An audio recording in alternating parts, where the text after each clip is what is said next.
Eccoci qua ragazzi, bentornati sul canale, buona domenica di Pasqua e auguri a tutti. In primis, così come ci siamo intossicati il Natale, facciamo lo stesso anche per questa Pasqua. Il Napoli ci sta abituando appunto prima delle feste e prima delle pause a steccare tutte le partite. Ieri era la partita spartiacque per quanto riguardava, ecco, parliamo al passato, per questa corsa alla Champions League. Dimentichiamo l'Europa che conta, poi vedremo a fine anno se il Napoli in queste ultime 8 partite avrà meritato una qualificazione ad un'eventuale coppa, che sia Europa League o Conference, oppure fuori dalle coppe, perché poi a fine anno la classifica stilata ti dirà se hai meritato o meno.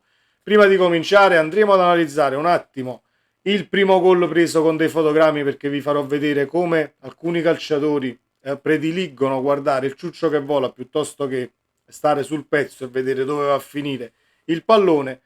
C'è una frase di Calzona che va smentita assolutamente e che non mi trovo assolutamente d'accordo per quanto riguarda il Napoli, che va in difficoltà quando non ha la palla, perché numeri alla mano dobbiamo smentirla qualche dichiarazione. Non possiamo dire sempre sì, va bene, al di là di una formazione messa in campo con Raspadori esterno, dove ti precludi di giocare in 10 uomini dall'inizio, che poi abbiamo giocato in 9, ma ci arriviamo e vi dirò il perché. Prima di cominciare iscrivetevi al canale per chi non l'ha ancora fatto, attivando la campanella delle notifiche. Se vi piace questo video un bel like che non guasta mai, e appunto andiamo a vedere cosa è successo ieri. Partiamo dal ciuccio che vola.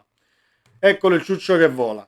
C'è stato già qui nel fotogramma ovviamente lo stacco di Atebur su Mario Rui, e non possiamo dire che Mario Rui abbia sbagliato, perché Atebur è 20 cm più alto e Mario Rui non è il colpitore di testa per eccellenza della linea difensiva del Napoli. Pallone che appunto lo vedete cerchiato, è lì in aria che sta per andare dall'altra parte, e vediamo Anghissà e Raspadori che dormono praticamente e guardano il pallone così, al di là dei due centrali di difesa e di Di Lorenzo che poi sta tornando dalla zona dove è partito il cross dall'altra parte, che invece di diciamo intervenire e andare a riempire la zona dove sta cadendo il pallone, preferiscono guardare in aria il ciuccio che vola.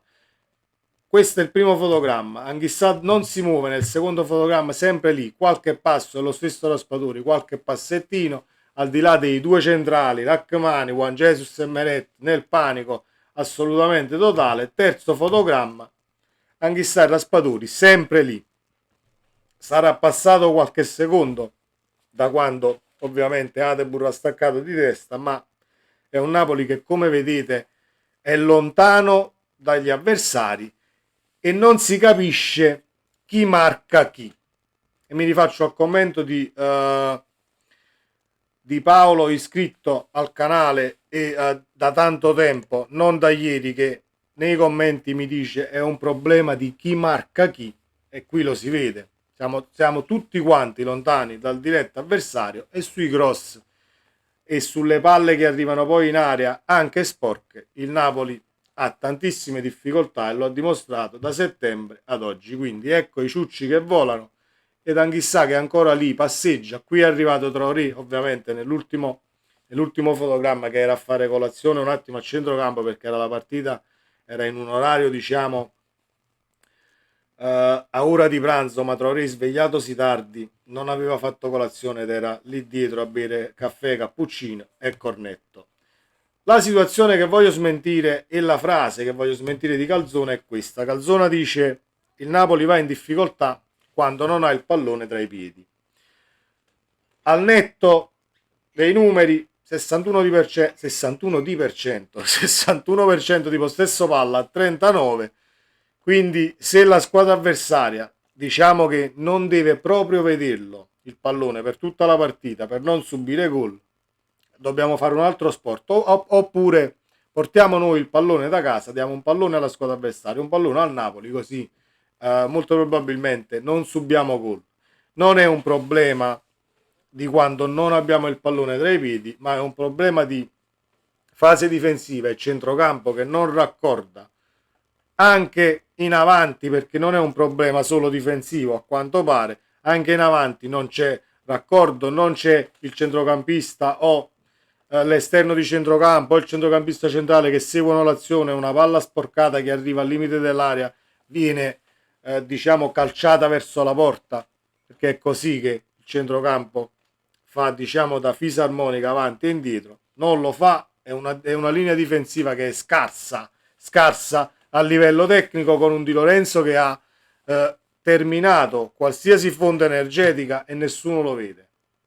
Non voglio giudicarlo tecnicamente, ma a livello fisico Di Lorenzo deve tirare il fiato nella maniera più assoluta, altrimenti facciamo la fine di ieri. Facciamo la fine di ieri e alle 8 ci intossicheremo anche alle 8 partite che arriveranno da qui alla fine. Le responsabilità societarie le abbiamo analizzate, ci sono tutte e sono sotto gli occhi di tutti, però diciamo che poi in campo uno si aspetta che gli attributi siano più grandi di un chicco di uva passa piuttosto che pensare che abbiano degli attributi grossi quanto una casa. Era una partita dove ci volevano gli attributi e non ci sono stati e nessuno li ha tirati fuori. Era la partita spartiacque e ci si aspettava un inizio arrembante, quantomeno un Napoli che dava l'impressione di voler demolire l'avversario per dire la propria in questo campionato. Non c'è stato nemmeno quello. Perché? Perché i calciatori da inizio anno sono stati messi in condizione di fare i propri porci comodi. Quindi se li lasci diciamo senza guinzaglio tra virgolette, per dire se li lasci da soli possono scaturire annate del genere, e serve appunto nell'organigramma societario una figura che riesca a redarguirli e che non sia l'allenatore e che possa lavorare in simbiosi con chi si siede in panchina per evitare mal di pancia, situazioni contrattuali appese e calciatori che vanno in campo tanto per, e mi rifaccio alle parole di Carlo Alvino. Non sto santificando il giornalista, non sto diciamo prendendo le parole di Carlo Alvino perché è Carlo Alvino, ma perché diciamo in mix zone dopo la partita si è accorto e si è rammaricato di questa situazione, perché i calciatori del Napoli hanno dato agio di considerarli in questo modo, ovvero doccia fatta, valigie pronte e Pasqua con la famiglia, al di là di essere un tantino scossi da una sconfitta che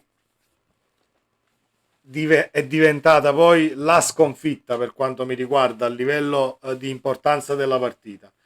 Non sono d'accordo con tutti quelli che hanno detto la grandissima Atalanta esce vincente dal Maradona.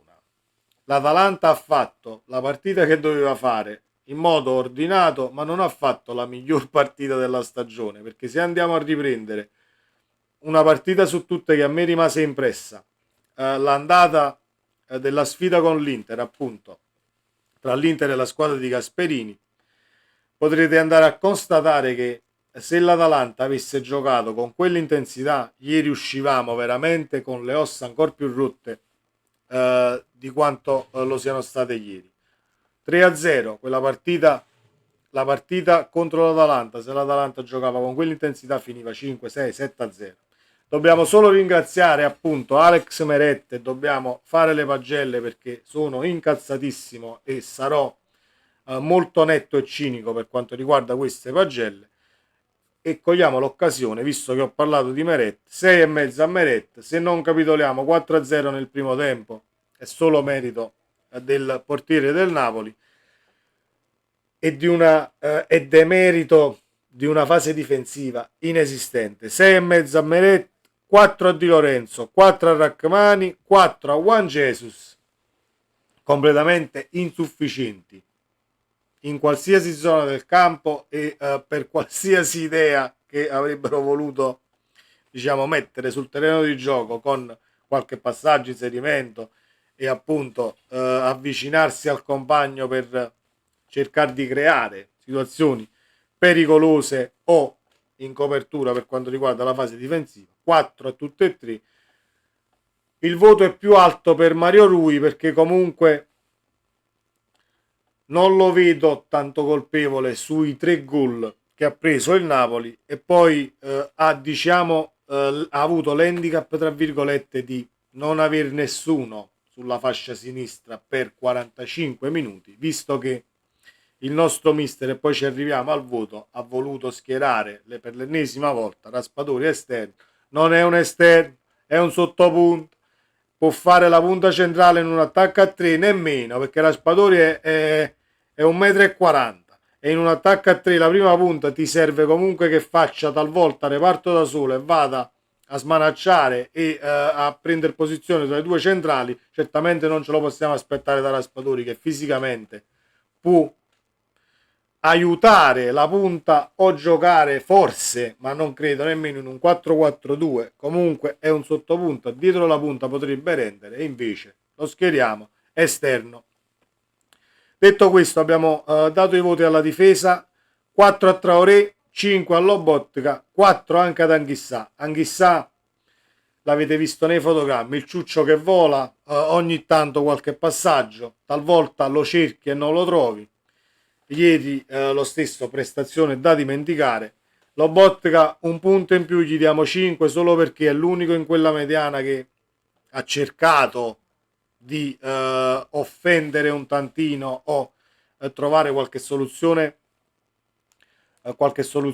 prolifica per quanto riguarda l'andare a segnare, che poi non c'è stato il gol anche per merito di Carnesecchi, 3 parate comunque fondamentali. Comunque una linea mediana completamente insufficiente.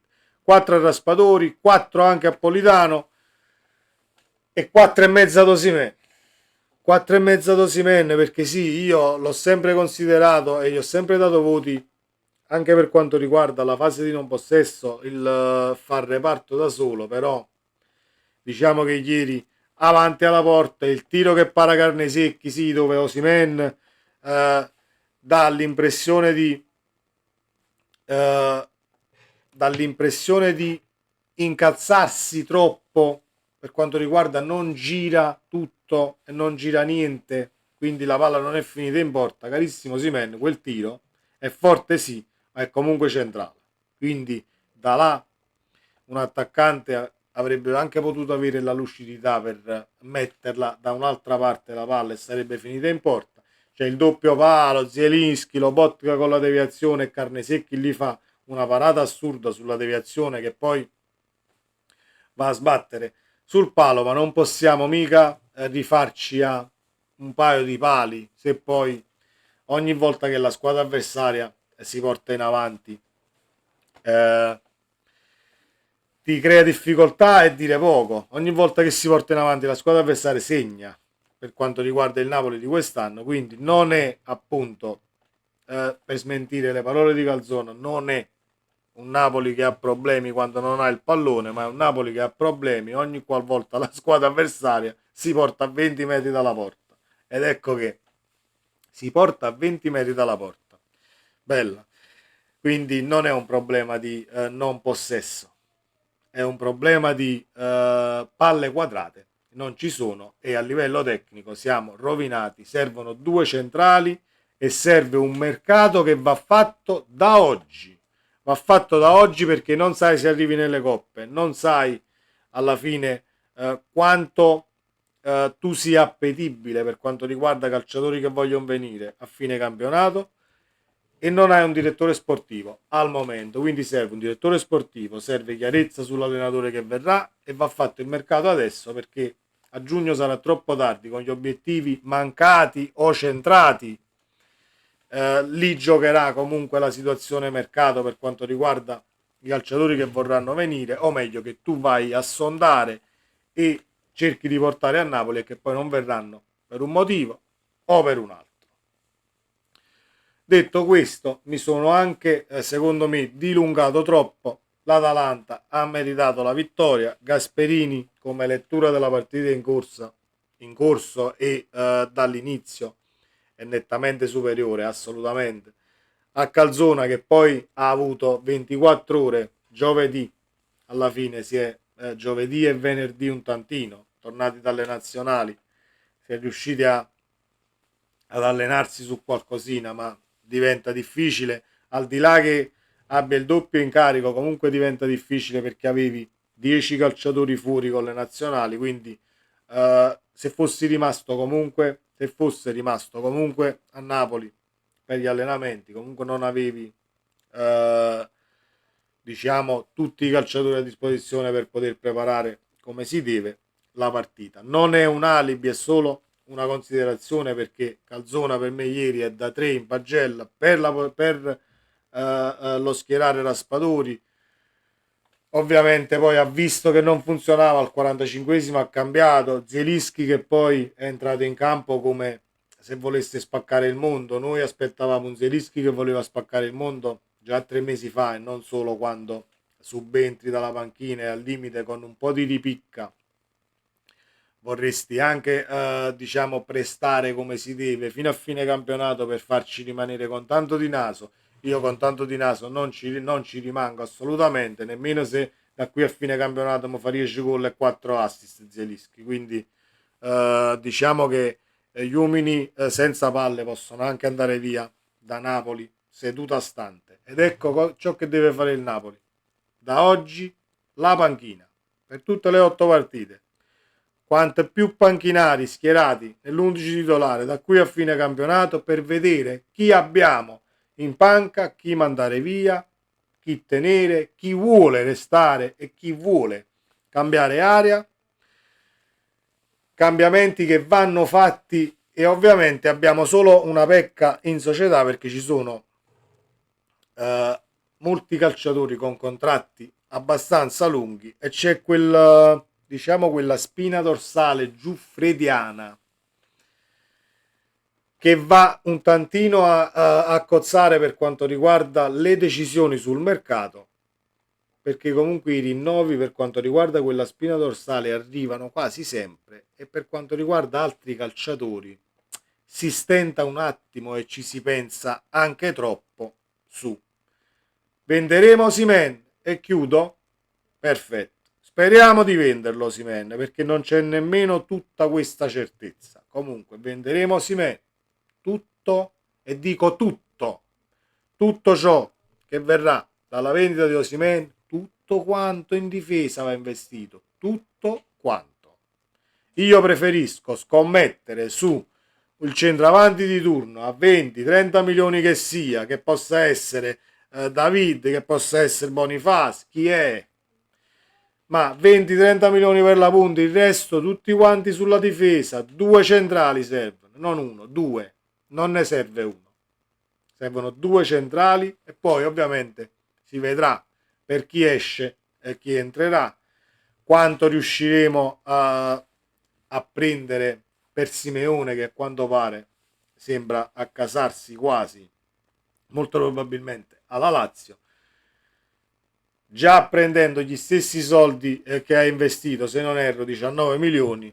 Già andrebbe bene, perché Simeone vuole cambiare area, e lo capisco, perché per me Simeone resta un attaccante da 15 con la stagione almeno, se viene schierato e viene messo in condizioni. Quindi è giusto che non continui a rovinarsi la carriera a Napoli per quanto riguarda la fase realizzativa. Detto questo, ancora auguri a tutti di buona Pasqua ragazzi, sempre Forza Napoli, e speriamo che il Napoli abbia capito, parlo di società, speriamo che il Napoli abbia capito gli errori fatti da giugno ad oggi, e che si ripari quanto prima per il campionato prossimo, senza doverci incazzare come quest'anno, perché il nostro fegato è stato messo in